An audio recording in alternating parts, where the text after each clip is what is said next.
Hey everyone, welcome to the College Football Rundown. I'm Woj. And I'm Wahl. And while we got awesome games coming up this week, we had good games last week, good suggestions last week. I just kind of want to run over it right off the bat. Well, we went win-win last week for our little bet, so that brings you to 3-2 and me and 2-3. And I think I'm going to win this week and you're going to lose, so we'll be even after this week. Hey, there's abnormalities and everything, Woj. That might happen. We'll get to our picks a little later. Kind of want to go over some things this week. We're doing a little bit of a new format. So we're going to go game by game basis instead of a gambling section, a DraftKings section, and a fantasy section. We're just going to go into a game. For instance, the first game, Purdue at Penn State, 11 o'clock a.m. on ESPN. We're kind of just going to go through this game, talk about the gambling aspects of it, talk about the fantasy aspects of it, just give you a couple keynotes on the game itself. Hey, getting right into it. Penn State minus 27.5. They looked real good last week. Game right now, Purdue obviously on the road. Over and unders at 55.5. Moved from a field goal open. The spread did it started at 24.5. It's all the way down to 27.5. I think it's going to be a passing oriented game, Woj. That's my opinion on this one. Well, I don't even know if Purdue has a choice because of how good Penn State's run defense has been all year. I mean, just look at one of the better running, obviously wasn't Jonathan Taylor, but Anthony McFarland came in last week, and he didn't do anything against Penn State. So, and for a Purdue team that doesn't run the ball already anyways, 273 rushing yards in the year, I'm pretty sure you're right, Wall. This is a passing game. Well, like you said, 273 rushing yards, but they got 1,404 passing yards, so that's where my logic is coming in. Penn State themselves, they're passing well over 1,000 passing yards, I should say, on the year so far. So they're willing to throw the ball too, even with their good running back situation there. Yeah, I feel like Purdue's kind of fell into let's play Big 12 football and let's just try to outscore our opponents. They've given up 300 yards passing in the air, and I think once they reach Penn State's defense and they can't score, and then Penn State's just going to obliterate the Purdue defense. That might happen. That's what happened last week. I think that's where some of this spread is coming in. I don't know that I necessarily agree with where it's at, but if you look at the first half spread, it's at 15.5. Penn State's given 15.5 in the first half. Likely this is how Penn State manhandled Maryland, and that's the reasoning for it, but 15.5 is a big number to lay for these two teams in the first half, so that's something to look at for you guys out there. Couple guys to look at as far as the afternoon slate on DraftKings. Sean Clifford, the Penn State quarterback, he's 7,100. Best quarterback Purdue has seen all year. I can probably say that pretty easily. Would consider him a value pick. I would guess 35 points or so out of him. As far as receivers go, I wouldn't take too many. They like to spread the ball, but if I were to take somebody, KJ Hamler from Penn State, he's 6,000. He's the big playmaker with 16 receptions. He's turned those 16 receptions into 353 yards and 3 touchdowns. So he's done a lot with when he's got the ball. And like we already talked about, they're playing against Purdue, who's given up quite a bit of passing yards per game. So if I was going to pick a Penn State wide receiver, I would go with him, considering his price. And you know me, Wall, I like to pick those receivers right around 6K. I keep telling you, those Alabama receivers are at 6K. Devontae Smith last week, 62.9 points last week. That's a lot of points, Woj. That's a lot of points for one wide receiver. That's more than a good quarterback's going to get on a week for fantasy football. Yeah, as far as taking any Purdue players, Penn State's given up 7.7 points per game. I'm going to stay away from Purdue players until I see them play. I'll watch the game. I'll see if they're starting to score on them. But if what they've done so far this year is the tail, then I probably wouldn't expect too many fantasy numbers out of the Purdue guys. I think it might be a trap game for Penn State too, because who's Penn State got next week? They got Iowa. That's going to be a tough game for them. They might be doing a little look ahead to that one, and you never know with a trap game like that. You don't know what the outcome could be. Yeah, night games at Iowa are tough. And speaking of Iowa going to the Big House, Michigan, 11 o'clock on Fox. Big House, Wall. Tough game. Tough game for Michigan. You're right, Woj. They're going to have a real tough time with this Iowa football team who's undefeated going in there. Obviously, the handicappers are favoring Michigan here. Started off -5.5. It's been bet down to 3.5. People know, the sharps know Iowa's a good team. They're jumping on that right away. Over under at 47. Hey, Big Ten football game. First half line over under at 23.5. First quarter at 10. I mean, these are some low numbers. They're not expecting a lot of offense out of these two teams. Well, the defenses are good, though. That's why. I mean, Iowa, well, we'll just look at the rankings. Iowa's beating Michigan in all of these categories, by the way. But Iowa's fourth in points allowed at 8.5, third in yards allowed, and this is in the nation, at 251 yards. And well, let's get into Iowa's offensive numbers. 23rd in yards total at 465 yards a game. That's an Iowa football team. Well, 465 yards a game, that's crazy for them. 33rd in plays per game with 75.2. Those are the numbers you see at a big, huge spread offense teams. That is, and that's not exactly what Iowa is. They will drop back in a shotgun every now and again since Little Herb Street took over. But, I mean, they're running the ball 57% of the time.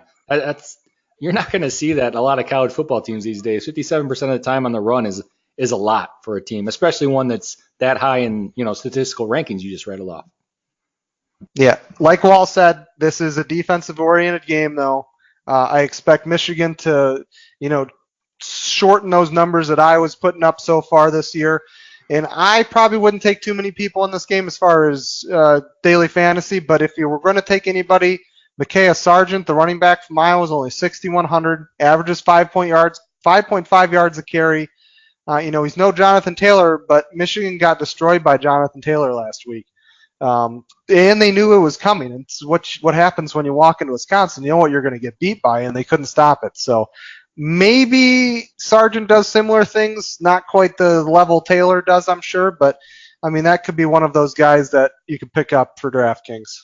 Hey, Woj, I think you're right. Just looking at one guy, maybe a solid. He's not going to get you a lot, but he might get you some, might be worth the money. But again, this Iowa football team giving up an average of 9 points per game. I wouldn't touch anybody on Michigan's football team. Michigan themselves, they're only giving up 19. So hopefully Sargent can rip off some runs, but I think you're right staying away from this game. Oklahoma State and Texas Tech, Wahl, at 11 o'clock in FS1. What are your thoughts on this game? I don't have many thoughts on this game. It's kind of one that I brushed by when I was doing my every week. I would say before the lines come out, I pick my own line, see how close I am to the handicappers. But right now we got an over/under of 62. Doesn't really excite me. Oklahoma State giving 10 on the road. Doesn't really excite me either. So I really don't have many thoughts on this game, Woj. Alan Bowman, the Texas Tech quarterback, will be out with a shoulder injury he suffered in the Arizona game. Jeff Duffrey would be the primary option for quarterback. You can kind of read more into that, but I would assume he'd be the Red Raiders quarterback going into this, and he hasn't had a ton of success so far. So I'm going to steer clear of Texas Tech guys for daily fantasy.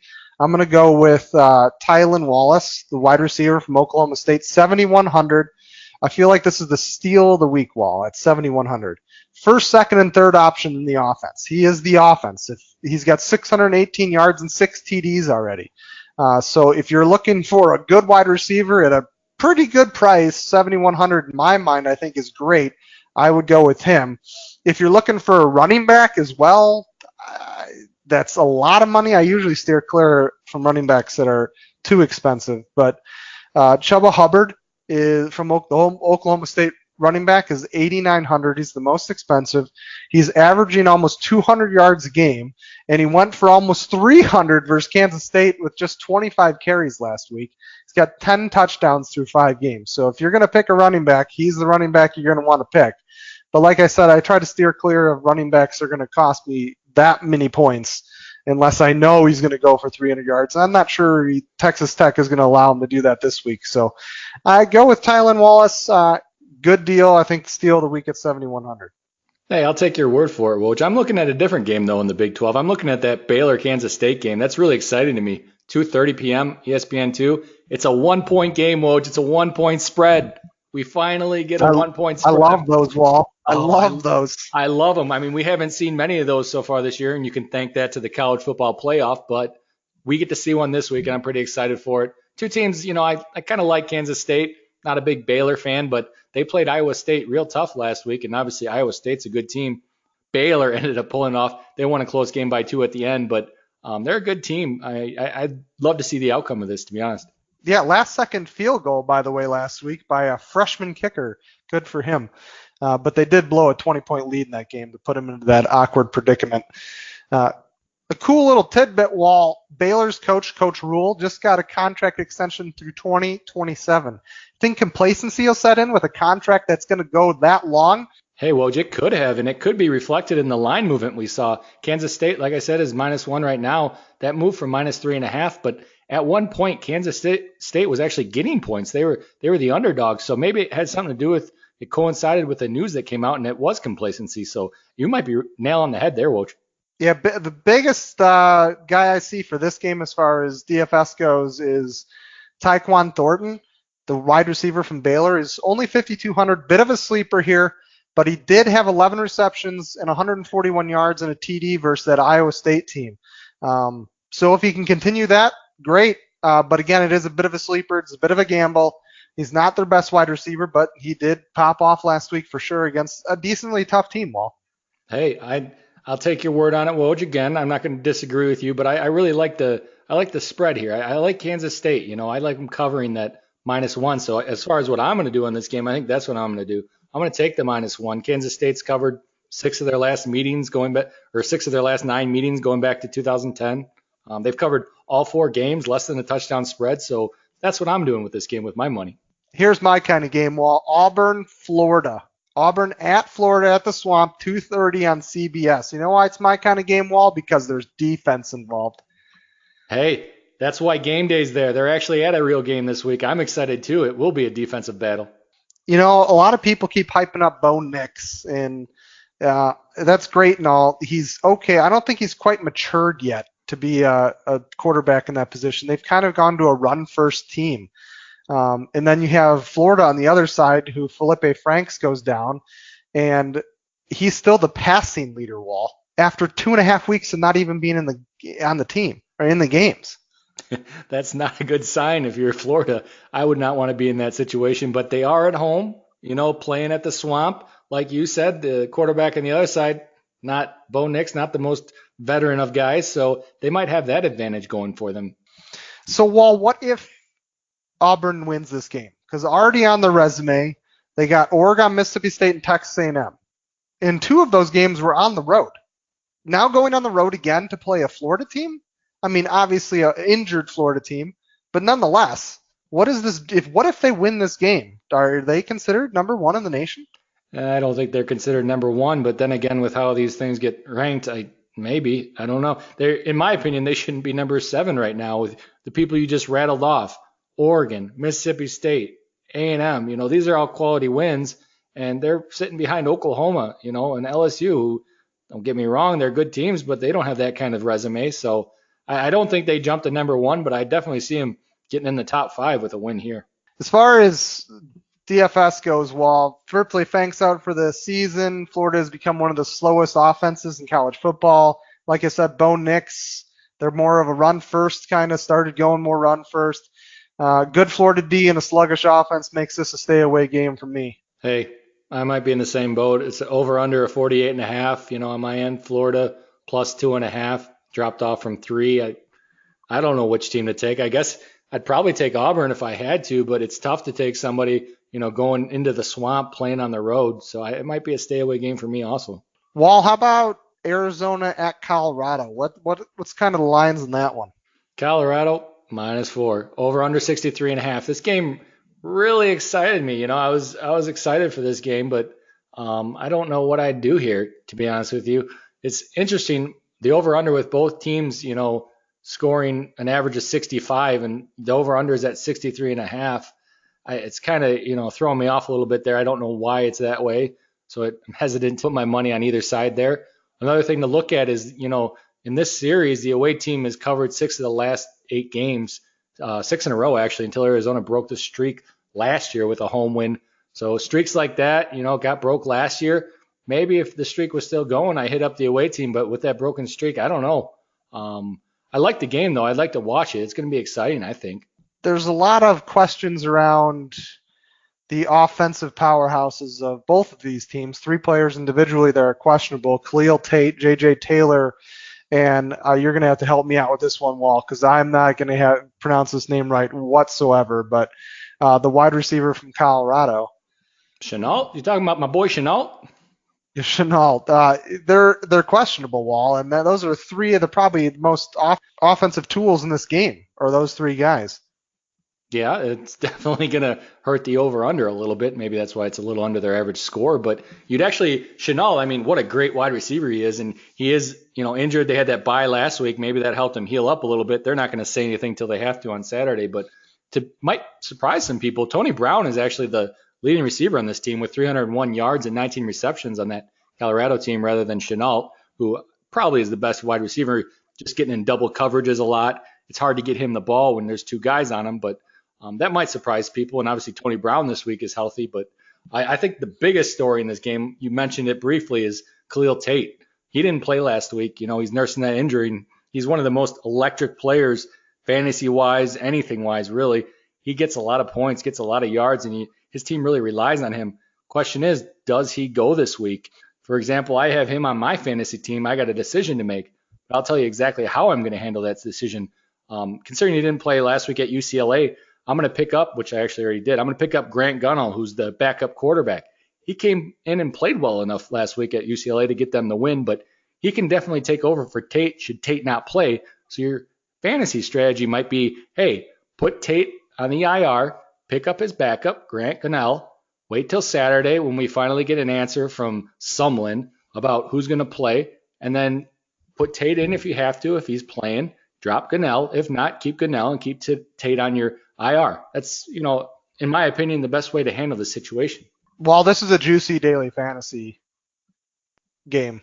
And I know you even said the over-under kind of got hurt there, but no matter if those guys are hurt or not, this is going to be juicy.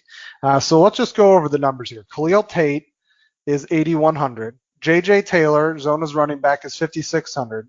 And I can't even say it, is 7,100. Okay? Now, you play those guys if they play, right? But if they're hurt, go to their backups. And this is why this game gets even more juicy, because they're going to have cheap backups, and cheap backups that are doing good. Gary Brightwell, for instance, the Zona running back, is only 5,100. Perfect example. If Taylor doesn't go, you put him in. 7.8 yards per carry and a TD in each of the last 3 games, Wall. Huge numbers there. And like you talked about already, Tony Brown, who's the leading receiver, is only 5,700. Those guys are going to score points in this game for sure. No matter, even if their predecessors are playing or not, those guys are going to score some points. So that is a juicy game. You could go up and down the list with guys that play in this for fantasy, but those are the key players to play if you're going to. Especially Tony Brown. I think I take him no matter what. And then obviously Gary Brightwell, if J.J. Taylor doesn't go, for sure play him 100%, especially at that 5,100 mark. He'll easily get that in points. Hey, Woj, I'm looking at your team right now. I see Brown. I see Brightwell. I'm liking it. You're winning that $1 million this week, I think. Are you in the $1 million one or no?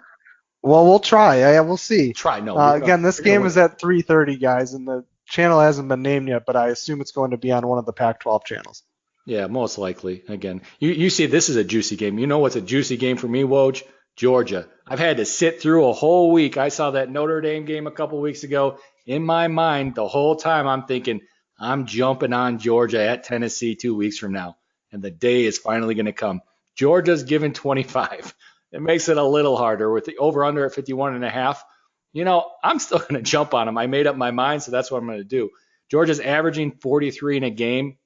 Notre Dame held them to 23, which brings that average down a little bit, but Notre Dame's a good team. Tennessee is not going to be able to run this ball. I don't think you're taking Tennessee's running back, are you, Woj?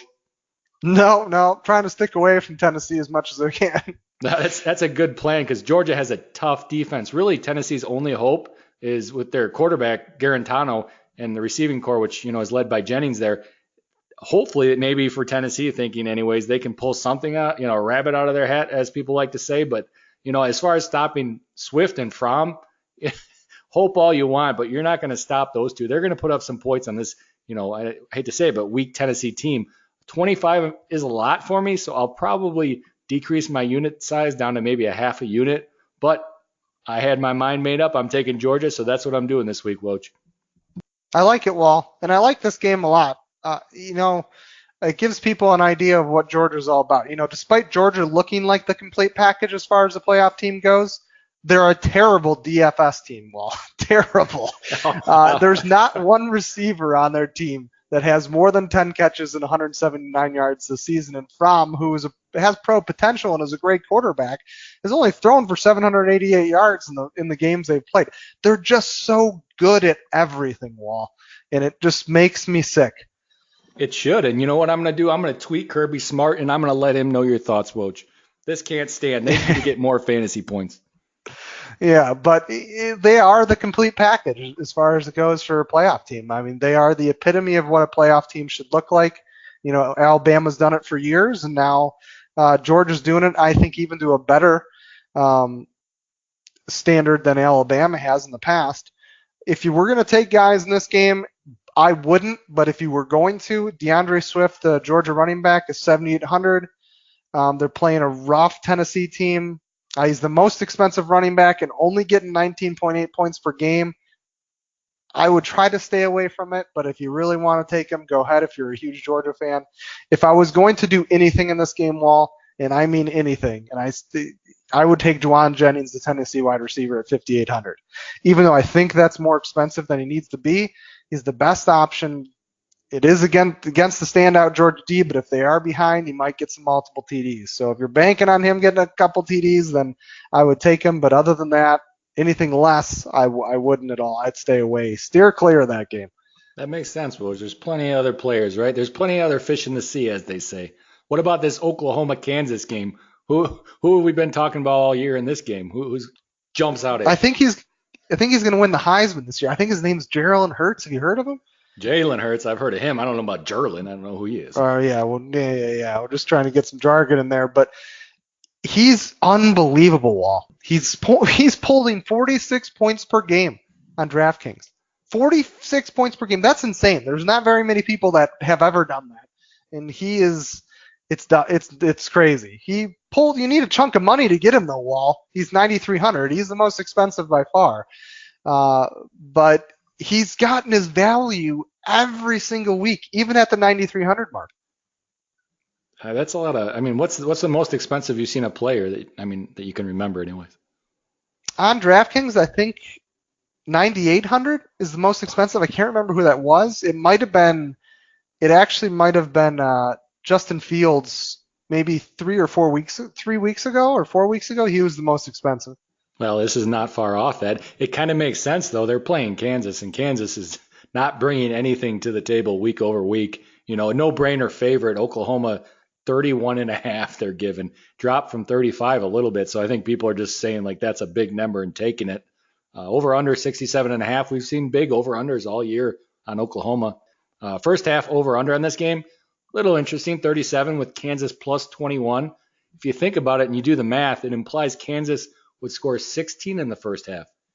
I don't know that I see that coming. So this might be something that I do a little partial hedge on, drop a little money on.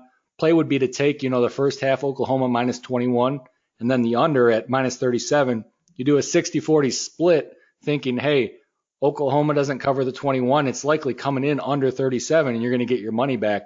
But I think that's how I'd play this one. It's really kind of an off spread for this type of game. It's really what they're expecting is Kansas is going to get 16 in the first half, which, I don't see that happening at all. Oklahoma's only given that up in a full game once this year. So as far as daily goes, Jalen Hurts is the only guy I would take. I mean, I would stay away from anything else other than the Oklahoma offense, which is AKA Jalen Hurts. So props to you if you take him and he scores a bunch of points, but you have to suffer other places, and it's tough this week to kind of find those sleepers. We've talked about a couple so far today, but again, he's made his value in every single week so far, and he's averaging 46 points per game, which is absolutely nuts.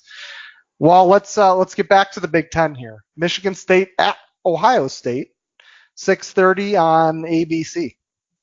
I'm excited. This game's not at 11 like every other game I want to watch, but this will be a good game. It'll definitely be better than what I wasted my time with last week watching Nebraska, ESPN's Gameday. Oh, that was a horrible game, which I don't know if you made it through the whole thing, but it was definitely a waste of time. This game, Ohio State minus 20, over and unders at 50. With the over under at 50, you go look back at what Ohio State has scored this year. They put up the first game 45, then 42, then 51, then 76, then 48. They might hit, the probabilities are good. They hit 50 by themselves. So that's really enticing. I don't know about that over under, but it's pretty enticing on the over side of it. Yeah, it sounds like they're just giving Michigan State a little bit too much credit. I mean, they're going to Ohio State too in the horseshoe. I don't know. I like your thoughts on that, Wall, because I just don't like Michigan State's chances of really slowing down too much of that Ohio State offense. No one's done it thus far. Nebraska surely didn't do it last week. So I like that call. Yeah, you're playing, the proverbial eye test tells you you're looking at the best team in the nation right here, playing Michigan State. That Michigan State might give them that competition. They kind of need to prove it, because all we can go off right now is an eye test. They haven't played anybody great by any means. They're actually kind of hurting themselves by making other teams look so bad. They're so good, the teams they're playing and beating make them look bad. Perfect example of this is Cincinnati. It's good for us gamblers, don't get me wrong. We won big actually last week on Cincinnati. They're the dogs at UCF this week, but they just got manhandled by Ohio State. A good team, but Ohio State is just that great, I will say, making everybody look bad and kind of hurting themselves in the process. Fantasy, Wall? Who do you think I'm going to take this week? Well, I heard you mention Justin Fields before. I'm betting you're going to take him. He's got 34.2 points per game. Not quite the Jalen Hurts 46 points per game, but he's valued a little less. He's 1,000 less. He's at 8,300. It's not bad. He's right at his value mark. He's going to play probably the toughest D they played all year. But again, it's at home. He can be comfortable. And here's this is perfect, because Benjamin Victor is the cheapest Ohio State wide receiver, and this is kind of like how I've been going off of Bama. I usually just take one of their cheaper wide receivers. He is actually the leader in receiving yards on Ohio State.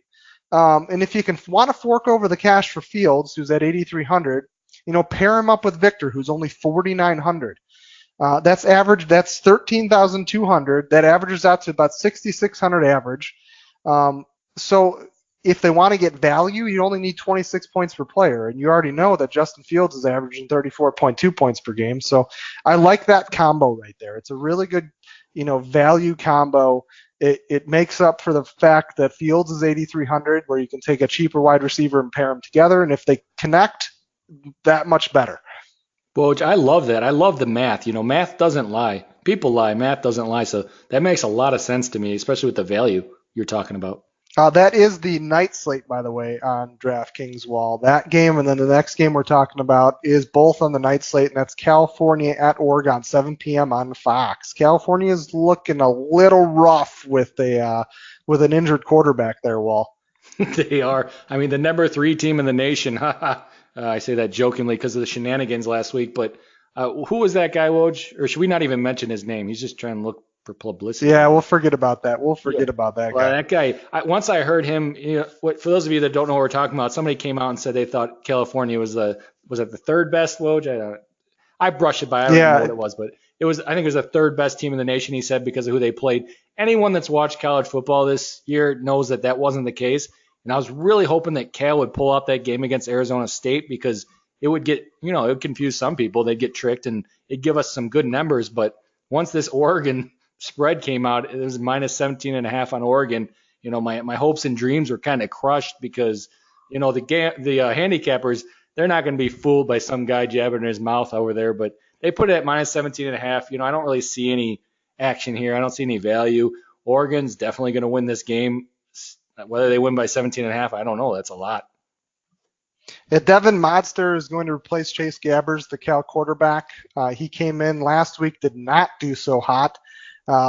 He'll have a week to work with the first team and prep, so we'll see if it's a different story this week. Highly doubt it, though. As far as daily fantasy, this is a bad offense versus a good defense. This looks more like a Big Ten than a Pac-12. High-flying antics. If I was going to take anybody, C.J. Verdell from Oregon, the running back, is only 6K. They even gave him a break last week versus Montana. That's why his numbers look less impressive, and he's a little cheaper on DraftKings right now.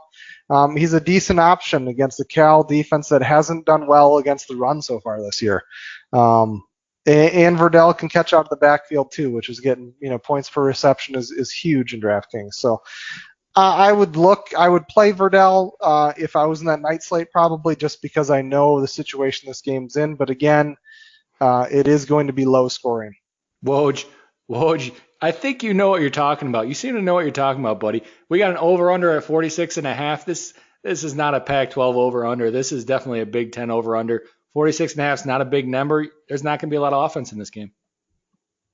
No, not at all. Woj and Wahl pick them this week, Wahl. Who you going with? Who's going to be your pick? Again, remember, you're 3-2. I'm 2-3 after our wins last week. I had UCLA at Arizona over-under. I took the under at 70.5. They went well under that. And you took Cincinnati minus 3.5 with the win. Who went well over that, Woj? I'm gonna hop on Cincinnati again. They're getting 4 this week against a group of 6 team when they're, in my opinion, the best group of 6 team themselves. So I'm gonna take the points, take the 4, jump on them 2 weeks in a row. I kind of explained my thinking before when we were talking about the Ohio State, Michigan State game. I'm hopping on them again this week, Woj. Well, I'm taking Iowa at 3.5, and I wouldn't bet it because I don't bet on my favorite team, but I'm going to take that for my play of the week. You keep taking things I have to cheer for you, Woj. This is kind of baloney, if you ask me. We'll see how it goes. Everyone, I'm going to do a mini episode this week. It'll be about draft or just daily fantasy DFS, working out the kinks of how to put a team together, kind of recap some of the things we already talked about, but just kind of more generalize it in just one mini episode to go over everything. Thanks for listening, everyone. You can catch us on Twitter at WWCFB. Our Instagram's college_football_rundown. Our website, which you can get all our podcasts and information and contact me and Kyle on, is collegefootballrundown.com. Thanks again for listening, everybody. I'm Woj. I'm Walt. And this was the College Football Rundown. We're out.